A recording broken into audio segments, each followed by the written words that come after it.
Let's take you to Sandton, where Mbalenhle Mthethwa is stationed. And I wonder, Mbalenhle, what are some of the ordinary people of South Africa saying about the expectations and what they view as the current state of the country? Today is quite a special day in two ways, really, in twofolds rather.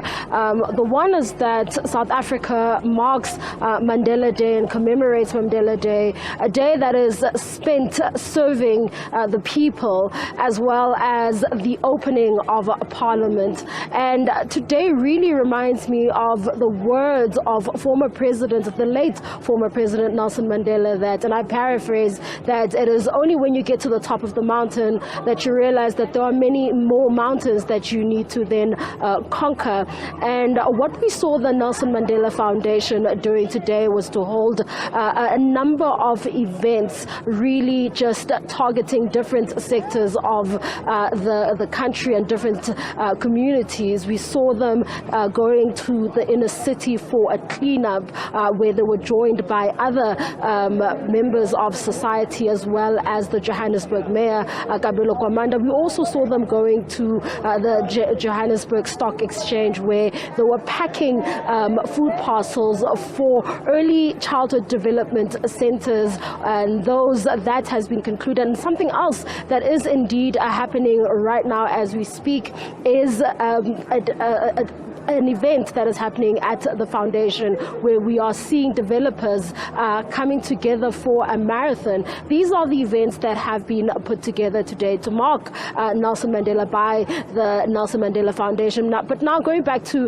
that earlier quote by the late former President Nelson Mandela about the many mountains, you know, it begs the question as to what exactly he was referring to. Was he referring to the inequality in the country and reducing inequality in the country and ensuring that the country reduces the Gini coefficient, where we have an equal society and all South Africans have equal opportunities? Now, we know that today there was a discussion on the 17 sustainable development goals, which include quality education, zero hunger, as well as access to good health and clean water. These are just some of those goals. And we had a conversation inside where different stakeholders came together to talk about how far the country has come in regard to achieving these sustainable goals. I'm joined by Gosho Brooks, who is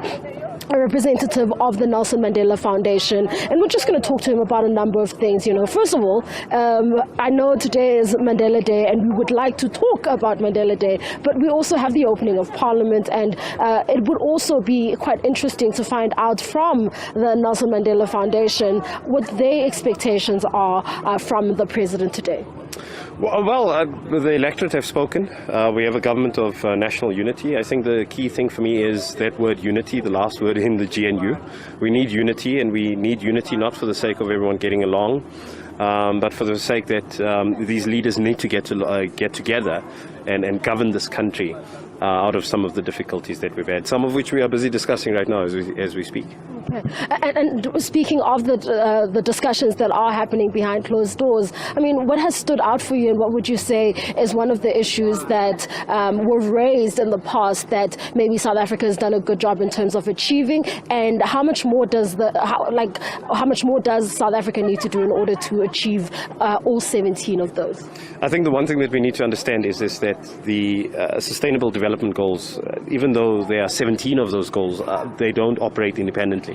It's great if you, for example, deal with gender equality, but it's also wonderful if you're not creating decent working conditions for people, if you're not looking after the environment. So I think what we need to start doing is, as a global society, business, government, international community, civil society, ordinary citizens, is to understand that it's an ecosystem and that all of those needs need to be dealt with. And that is why a day like this, for example, is very important, because it's one thing for us to pat ourselves on the back and say, for example, we've done great with housing people, or that we have 90+% of our children in schools. The key question is, when they leave school, are they finding themselves still within a cycle of poverty? food, because of food insecurity, are they able to take full benefit of that particular education that they're receiving? So as you can see, all of these sustainable development goals are important. And the final thing I want to say is that Mandela Day, and the reason why the Nelson Mandela Foundation has partnered with the United Nations, TEDx, and GIBS in this particular effort, is because it's not just about what happens today. A lot of this is work that has been done, and today is the opportunity for us to showcase that work.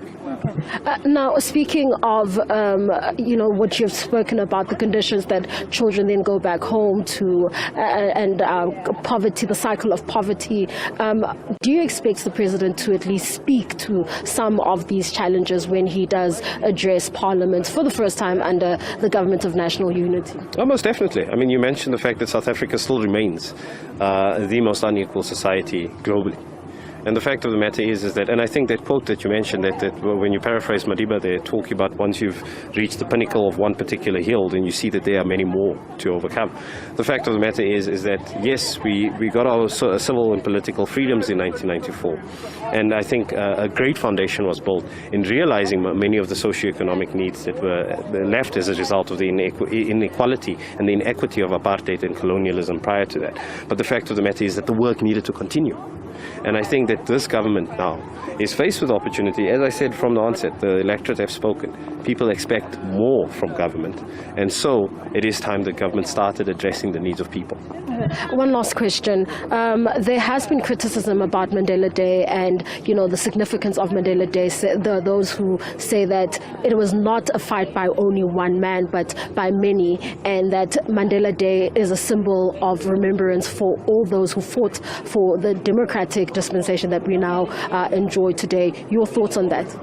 Well, the fact is, internationally in 2010, the United Nations declared the 18th of July being Nelson Mandela's birthday as Nelson Mandela International Day. I think it was for two reasons.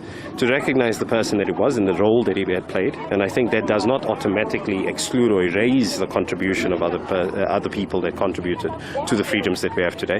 And the second element was really because of what Madiba had said the year before in 2009, when he said that, look, he's not very comfortable with the fact that we're busy spending all this money on concerts and parties and lavish affairs when it comes to celebrating his birthday, and that he would much rather see us do this and spend time within our communities, try to solve the issues that we have within our communities. And at the Nelson Mandela Foundation, we've interpreted it as it's work that needs to be continuous. I think that casting the light on a particular individual does not automatically erase the contributions or the importance of other individuals. Thank you so much. There you have it. That is Gershel Brooks from the Nelson Mandela Foundation speaking to us on expectations that the foundation is expecting the president to touch on when he does deliver his address in Parliament, and also what the significance of Mandela Day is, and saying that it is about helping the community and ensuring that Nelson Mandela's legacy continues. But not only that, recognizing the contributions that have been made by many who laid down their lives for democracy and a free South Africa.